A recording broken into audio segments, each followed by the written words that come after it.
Takže zdravím všech ještě jednou. Další maturitní otázka, o které se budeme bavit, je jazyk SQL Select View. Takže co to vlastně je? Select, on patří do DML příkazu, Data Manipulation Language, a dělá to, že dostane ty uživatelské data z tabulek, ze viewu, odkaďkoliv. Takže tohle select se používá pouze na to, aby jsme ty data dostali od někam. Jo, není to insert, není to update, je to pouze select. Já ty data beru. Následně view je to objekt, který dokážu vytvořit, create, alter nebo drop. A je to taková asi virtuální tabulka. Já můžu mít nějaký velký select, obrovský select a můžu ho dát do jednoho viewu. Takže to mi hodně šetří čas a ta složitost prostě jako, protože obrovský select psát není úplně jednoduchý a convenient, takže já radši udělám to do jednoho viewu, pouze jednou, a následně se zákazníci můžou používat ten view, kde chtějí a jak chtějí. A také ten view slouží jako security prvek, protože já můžu do toho view zakomponovat pouze ty věci, co já chci ukázat lidem, ne to, co lidi chtějí vidět. Takže já do toho viewu restriktnu to pouze to, co člověk může vidět, a do těch tabulek člověk nebude mít přístup. A společně se viewem nebo selectem cokoliv můžeme používat agregační funkce, group by a také spojování tabulek, tady ty joiny, co existují. Takže jsem si připravil pro vás skriptíček, který můžeme teďka si projít. Co to dělá? Takže nejdříve uděláme klasický use master, drop database if exists, maturita, create database maturita a transakce. Takže to provedeme první skupinu příkazů. Struktura tabulek je taková, že já mám člověka, jméno, klasika, produkt bude mít název a cenu, a všechny tyhle atributy mají doménovou integritu, tedy varchar bude mít délku 100, nesmí být null a jméno musí být větší než jeden znak. To samé tady, název musí být větší než jeden znak a cena taky nesmí být null, je to číslo, takže cena bude větší než 0. Samozřejmě tady mohl dát třeba nějaký float, dejme tomu, ale je to úplně jedno, dáme tam třeba integer. No a následně máme tabulku objednávka, což je vazební tabulka mezi člověkem a produktem, protože člověk může si objednávat hodně jablk, hodně aut. A jablko může být objednáno hodně lidma. Takže vztah mezi člověkem a produktem je MQN. A jak my všichni víme, takže MQN neexistuje v databázi. Je to potřeba rozdělit, tedy dekomparizace vztahu MQN a udělá se vazební tabulka, která bude mít odkaz na člověka a na produkt. A kdybychom chtěli diagram, tak prostě si uděláme new database diagram, ukážeme si, jak to prostě vypadá. A vidíme, jo, že to je jako vazební tabulka mezi něma, produkt, člověk jsou na stranách zleva zprava. A udělal jsem to do jedné transakci, protože transakce je to ACID, atomicita, konzistence, izolace a durabilita. Atomicita je to všechno nebo nic. Konzistence, že databáze je z jednoho konzistentního stavu do dalšího konzistentního stavu. Izolace je to, že transakce nezasahuje do jedné slově, běží to paralelně, do nikoho neruší. No a durabilita je to, že po commitu data jsou přepsána napevno a nejde je dát zpátky. Dobře, další skupina příkazů bude taky v transakci a to je už naplníme ty data, takže vytvoříme si člověka, Karla, Honzu, Tomáše, Dominika, dáme nějaké produkty, jablka, auta, stůl, dům, dáme jim ceny, veškeré, a pak vytvoříme ty objednávky. Jo, objednávka by mohla mít datum, dejme tomu, jo, ale pro účel této otázky to není to, co my chceme. Takže provedeme další skupinu příkazů, begin transaction, rows affected, super, dobrý. No, takže já můžu udělat select, velký select. Dejme tomu, já si selectnu jméno, a řeknu, že je to jméno člověka, název produktu a počet těch produktů z té objednávky. Udělám inner join objednávky a inner join na produkt a výsledek je to, že prostě si vypíšu všechno. Nevím, co dám jméno, Karel, jablko a počet jablk je 4. To je jedna jeho objednávka. Další objednávka byla ta, že jsem objednal pouze 2 jablka, dejme tomu.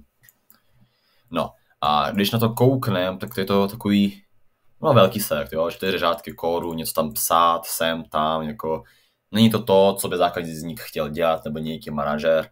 Takže co my uděláme, tak my vytvoříme view. Takže view se musí oddělit Go, Microsoft SQL, je to takový ten delimiter, je to ten batch z příkazu. A já udělám to tak, že create or alter view, přehled objednávek, dám mu nějaký prostě jméno, cokoliv. A pak dám si už ten select, skopíruji select, as select, hotovo. A bacha na to je potřeba poznamenat, že view nesmí mít order by. To se nesmí dělat, protože tak to fungovat nebude. Order by se bude dělat až potom, jak budeme využívat ten view. Takže já dělám to, že si create ten view, přehled objednávek a jak můžeme vidět, že ten view je to databází objekt. On náleží té databázi a to bude tady views. Vidíme přehled objednávek, vidíme ty kolumny, co on má jméno člověka, má název produktu tady a počet tady. Super. A kdybychom chtěli prostě koukat, co je v tom přehledu objednávek, to my prostě uděláme klasický select, všechno v tom přehled objednávek, dejme tomu.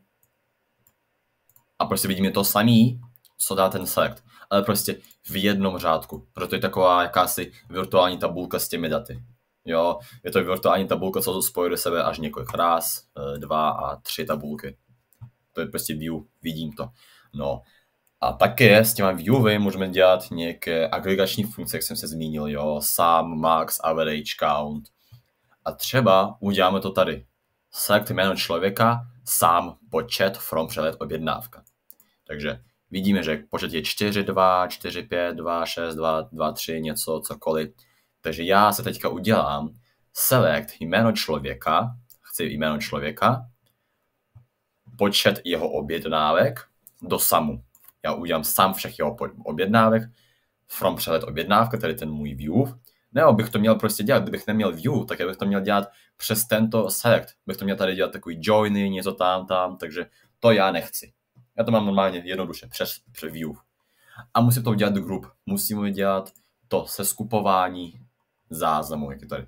Musí to být uděláno. Takže spojování tabulek za 1. Máme spojování tabulek, inner join, do jednoho celku.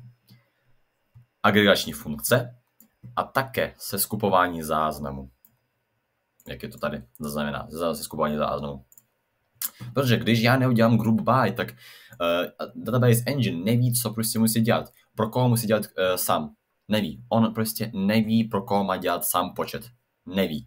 A když já udělám, že to grupovat podle jména člověka, tak najednou máme všechny výsledky. Máme, že Dominik má 5 jablk, nebo tam 5 aut se objednal. Karel se objednal 5 domů. Honza se objednal 5, co Honza má? Honza má auta. Takže Honza má 4 plus 5 je 9 a vidíme tam tady, že Honza má 9. Honza má opravdu 9 objednávek, 9 aut. Takže toto můžeme používat s pomocí view. A také můžeme využívat i order by, protože, jak jsem řekl, v viewu nesmíme dělat order by. Nesmí se to dělat. Protože když já tady dám třeba ten order by jméno, takže zkusím to udělat, nesmím. Order by clause is invalid. Takže vrátíme to zpátky. Takže order by nesmí se používat. Ale kdybych já chtěl udělat tady order by jméno člověka. Dělám to takto. A tímto způsobem vidíme, že uděláme order by podle abecedy těch lidí. Nebo uděláme tam třeba descending. Tam už budeme mít vidět Tomáše, Karla, Honzu, Tomáš, Karel, Honza. Jo? Že v tomto případě můžeme využívat order by. Tady jsme měli agregační funkci. Nebo třeba nějaké robustnější agregační funkce, že třeba já bych si vzal největší počet objednávek pro jména. Takže já prostě vemu veškerou historii objednávek a prostě řeknu, že chci maximální počet. Jo, to jsem udělal pouze tím selectem, jo, takže vidíme, Dominik měl největší počet 3, Honza měl největší počet 5, Karel měl největší počet 4, Tomáš 6. A toto je můžu zakomponovat do přehled největšího počtu, jo. Tady. Takže tento select max počet já si dám tady, udělám to takto, completed successfully a prostě si udělám select all from přehled největšího počtu a prostě vidíme, že každý člověk má největší počet. Dejme tomu, já teďka vytvořím nový insert, takže já si vytvoříme prostě největší počet, takže Honza má 5. Jo, Honza, co to je? Honza je 2. Takže Honza má počet 2, má IDčko 2, dám mu třeba, nevím, IDčko 1, produkt to bude jablko a dám mu 10. Takže Honza má 5, teď dáme 10. Takže já to udělám, execute, row affected a když já teďka udělám přehled největšího počtu, tak Honza bude mít 10. Honza má 10, jo, protože je to virtuální tabulka. Tam jsou aktuální data a všechno se to spojí do jednoho. Nebo také bych mohl udělat jiný select z agregační funkce toho, že já si spočítám cenu nakoupeného zboží. Že já si vemu jméno, počet, cena, počet objednávek, udělám to tímto způsobem a vidíme, kdo kolik utratil na každou objednávku. A to samé, tohle můžeme zakomponovat do viewu a potom to udělat prostě jednoduše, že select all from nějaký view prostě. A když teďka to updateneme, jo, tady budeme mít několik view. Tady mám několik view, přehled největšího počtu a také další view je přehled objednávek. 11 minut. A tímto způsobem se dá s těma daty manipulovat. Také, jak jsem se zmínil, že view je to objekt, já ho můžu manipulovat pomocí DDL příkazu, tak jak tady mám create or alter.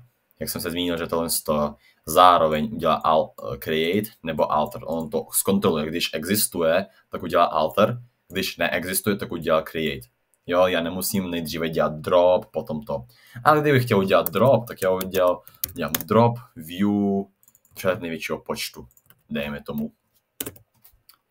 Dropnem ten view, command completed successfully, když refreshnem si databázi, views, vidíme, že neexistuje. Přehled největšího počtu je vymazán. Jo, ale já ho tady mám, já ho můžu vytvořit ještě jednu. Takže tohle je jako asi všechno, co se dá s tím dělat. Takže jo, asi je to konec, takže no, to je konec. Tak zatím čus.